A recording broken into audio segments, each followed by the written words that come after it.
have nothing to do with Jeffrey Epstein. I threw him out of my club many years ago because I thought he was a sick pervert. It's not the question that I mind, it's your attitude. I think you are a terrible reporter.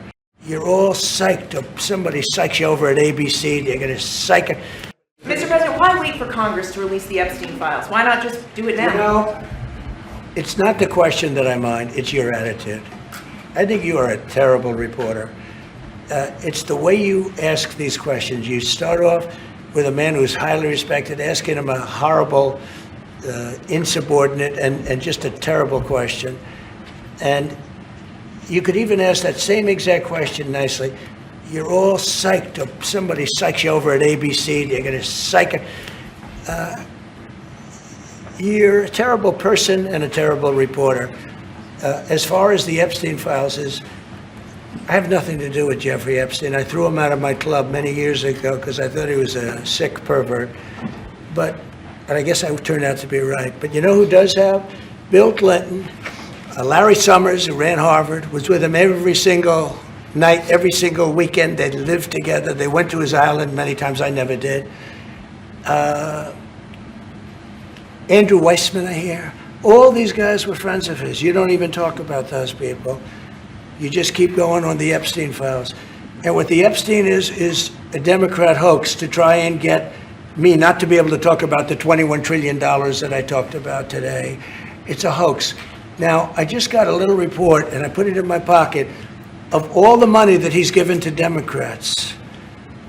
He gave me none, zero, no money to me. But he gave money to Democrats. And people are wise to your hoax. And ABC's is, your company, your crappy company, is one of the perpetrators. And I'll tell you something. So why not just sign it now? I think the license should be taken away from ABC because your news is so fake and it's so wrong. And we have a great commissioner, the chairman, who should look at that, because I think when you come in and when you're 97% negative to Trump and then Trump wins the election in a landslide, that means obviously your news is not credible and you're not credible as a reporter. So I've answered your question. You should go and look at the Democrats who received money from Epstein, who spent their time. Larry Summers was with him all the time.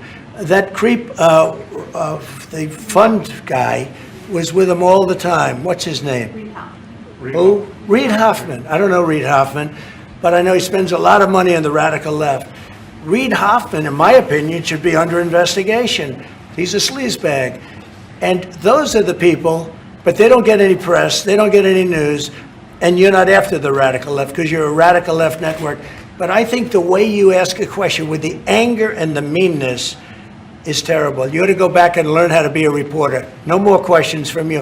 Who else has a question? Friends, very quickly, I want to ask you, how much money is Saudi Arabia giving for Gaza reconstruction? Well, we are in discussion about that. Still, there is no amount being It'll be a lot. named, but It'll be a lot. we will definitely help. Yeah, he's gonna. It's very important to him. And a quick follow-up, the International Security Force, given your pledge there would be no U.S. boots on the ground, what is the U.S. role going to be in that? And how do you sort of ratify the allegations that this could undermine Palestinian sovereignty and even the path to statehood? Look, I think we're going to get along great with the Palestinians, and we know their leadership. We just had a very, you hate to say war, but it was a war.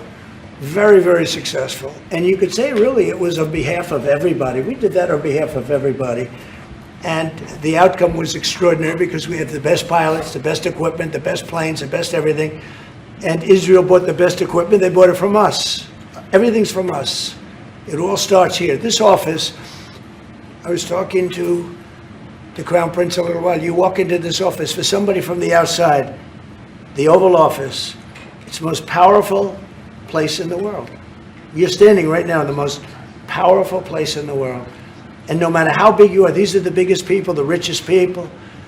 They walk into this office. It's special, isn't it? Look at him. He's so happy to be here.